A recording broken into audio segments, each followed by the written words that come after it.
Play one game a little bit with me for just a minute, and then we'll get to your questions. I'd like for the moment to have you, have you pretend I've made you a great offer, and I've told you that you could pick any one of your classmates, and you now know each other probably pretty well after being here for a while.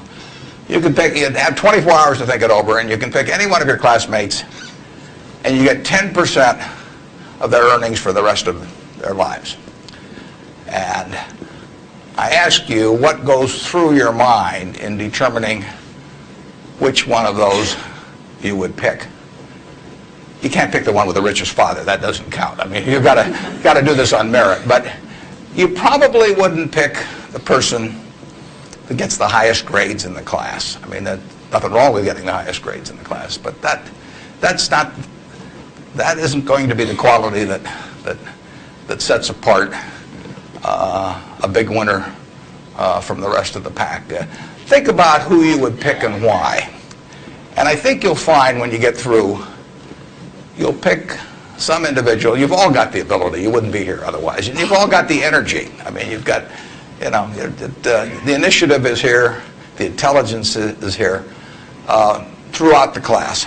But some of you are going to be bigger winners than others. And it gets down to a bunch of qualities that, interestingly enough, are self-made. I mean, it's not how tall you are. It's not whether you can kick a football 60 yards. It's not whether you can run the 100-yard dash in 10 seconds. It's not whether you're the best-looking person in the room. It's a whole bunch of qualities that really come out of Ben Franklin or the Boy Scout code or so, whatever it may be. I mean, it's integrity, it's honesty, it's generosity, it's being willing to do more than your share. It's just all those qualities that are self-selected. And then if you look on the other side of the ledger, because there's always a catch to these, free gifts and genie jokes. So you also have to, and this is the fun part, you also have to sell short one of your classmates and pay 10% of what they do. So who do you think is going to do the worst in the class? This is way more fun. And think about it again. And again, it isn't the person with the lowest grades or anything of the sort. It's the person who just doesn't shape up in the character department. I mean, we look for three things when we hire people. We look for intelligence, we look for initiative or energy, and we look for integrity.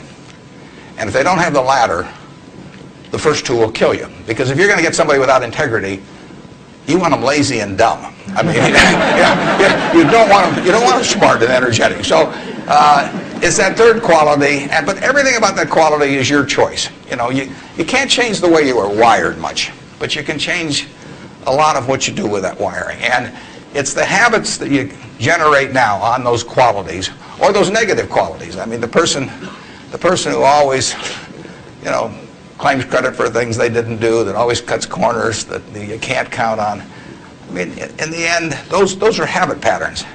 And the time to form the right habits is when you're your age. I mean,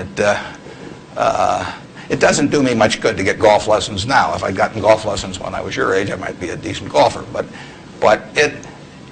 someone once said the chains of habit are too light to be felt until they're too heavy to be broken. And I see that all the time. I see people with habit patterns that are self-destructive when they're 50 or 60, and they really can't change them. They're imprisoned by that.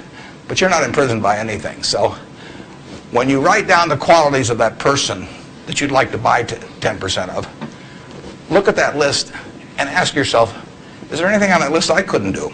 And the answer is there won't be.